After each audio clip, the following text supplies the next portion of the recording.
दोस्तों नमस्कार। एक बार फिर से स्वागत है आपका अपने YouTube channel target entrance exam पर।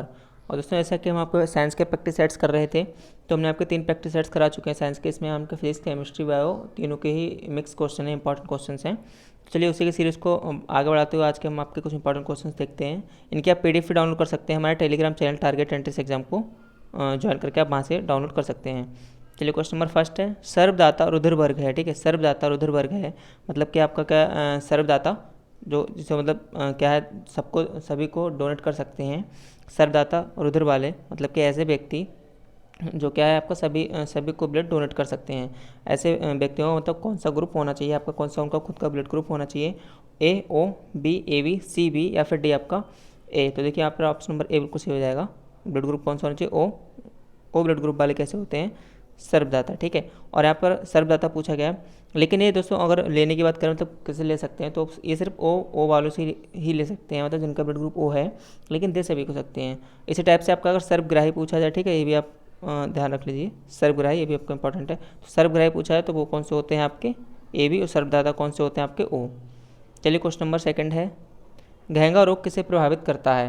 घेंगा रोग मतलब घेंगा रोग से हमारे बॉडी किस पार्ट को दिक्कत आती है, इसे कर सकते हैं डायरेक्ट आपका। तो ऑप्शन नंबर A उपापचय को, B दृष्टि, C उत्सर्जन है आपका, D बोलना। तो देखिए घेंगा रोग जो है गले से संबंधित आपका, मतलब वहाँ से आपको प्रॉब्लम आने लगती है, खांसी वगैरह, तो उस टाइप से आपका क्या है बोलने के लिए हो जाएगा ऑप्शन नंबर D बिल्कुल सही। चलिए क्वेश्चन नंबर थर्ड है, नारियल का खाने योग्य भाग होता है।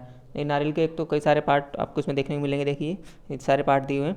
इसमें से हम कौन सा खाते हैं, मतलब कौन सा खाने योग्य होता है, A फलभित्ति, B भ्रूणपोष, C पूर्ण बीज या फिर आपका D बीजावरण। तो थर्ड का यहाँ पर आपका ऑप्शन नंबर क्या हो जाएगा सही, B बिल्कुल सही हो जाएगा यहाँ पर आपका भ्रूणपोष।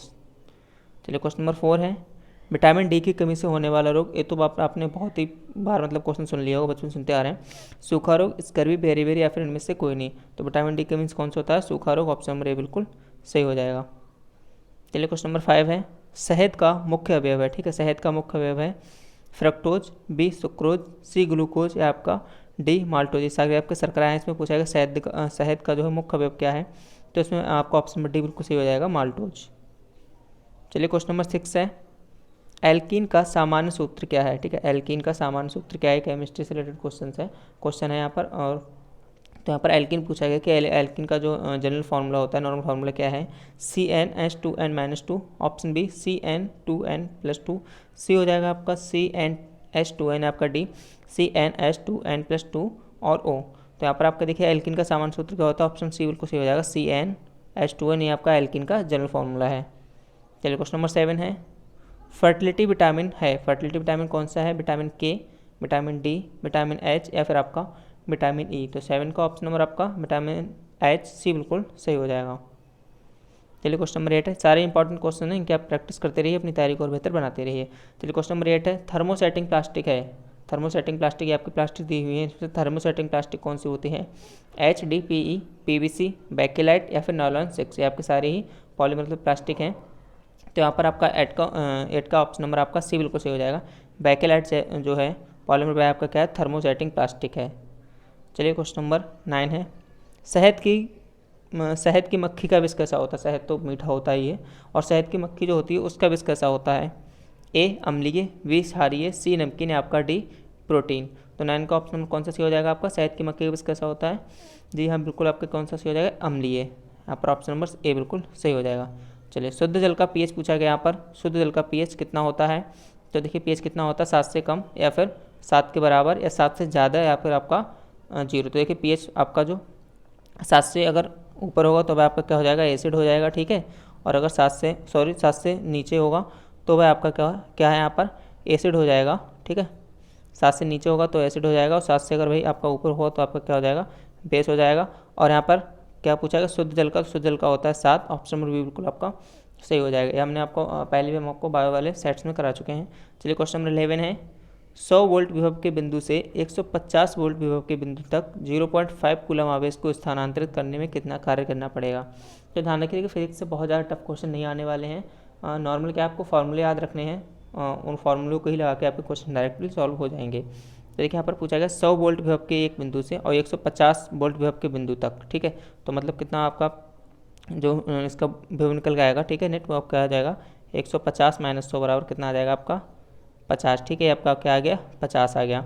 और फिर Q कितना दिया है कूलाम को 0.5। तो देखिए नॉर्मल आपने कार्य पूछा गया है, फॉर्मूला सुना होगा W बराबर Q इंटू बी, ठीक है, Q इंटू वी। यहाँ पर आपका Q इंटू बी पूछा गया है, Q इंटू बी W बराबर, तो देखिए यहाँ पर Q कितना है आपका 0.5 से, और ये आपका कितना है 50, तो ये आपका टोटल कितना हो जाएगा 250, और पॉइंट लगा देंगे, मतलब कि 25 और W का मात्रक लगा देंगे, क्या होता है जूल, तो आपका क्या हो जाएगा 25 जूल, ठीक है। ऑप्शन नंबर 11 का ऑप्शन नंबर आपका सी बिल्कुल सही हो जाएगा। होप आपको समझ आया होगा, हमने कौन सा नॉर्मल एक फॉर्मूला लगाया W बराबर QB वाला, ठीक है।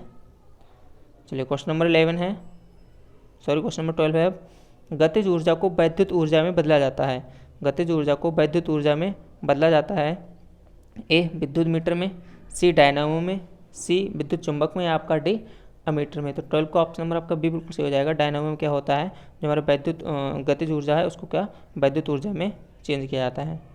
चलिए क्वेश्चन नंबर 13 है, फैराडे का मात्रक है, ए कूलाम, बी कूलाम प्रति मोल, सी मोल प्रति कूलाम, है आपका डी ए मात्रक विहीन है। मात्रक विहीन है मतलब कि किसी का इसका कोई मात्रक नहीं है, तो ऐसा तो खैर बिल्कुल नहीं, फैराडे का मात्रक तो है।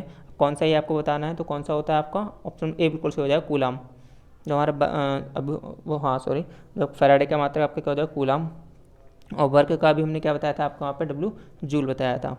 चलिए क्वेश्चन नंबर 14 है, एक तत्व का परमाणु क्रमांक 19 है, उसका इलेक्ट्रॉनिक कॉन्फ़िगरेशन पूछा गया है, इलेक्ट्रॉनिक विन्यास यहाँ पर पूछा गया है, कौन सा होता है, तो ए 2881, बी 2890, सी 2872, या आपका डी हो जाएगा 2863। तो देखिए इलेक्ट्रॉनिक कॉन्फ़िगरेशनल सीक्वेंस सही सीक्वेंस है इसमें कौन सा है 2881, ये आपका अगर परमाणु क्रमांक 19 वाले का जो है एटम गैस का इलेक्ट्रॉनिक विन्यास आपका ये हो जाएगा। चलिए क्वेश्चन नंबर 15 है, H2O में संयोजी इलेक्ट्रॉन की कुल संख्या, ठीक है, संयोजी इलेक्ट्रॉन की कुल संख्या पूछी गई है। संयोजी इलेक्ट्रॉन संख्या मतलब जो उसके बाहरी साइड में प्रेजेंट होते हैं, तो आपको उनकी कुल संख्या पूछी गई। तो देखिए H2 की पूछी गई है, तो आपका यहाँ पर कितना 2H है, मतलब 2 × 1 2 हो जाएगा। उसी प्रकार से एक ऑक्सीजन है, मतलब इसके कितने होते हैं 6 होते हैं, टोटल कितना हो जाएगा 6 और 2 आपका 8, मतलब ऑप्शन नंबर आपका ये बिल्कुल सही हो जाएगा। चलिए आपकी आंसर शीट है, इसके आप PDF डाउनलोड कर सकते हैं हमारे Telegram channel target entrance exam को ज्वाइन करके। चलिए आप अपनी प्रैक्टिस करते रहिए, अपनी तैयारी को और बेहतर बनाते रहिए। जय हिंद, जय भारत।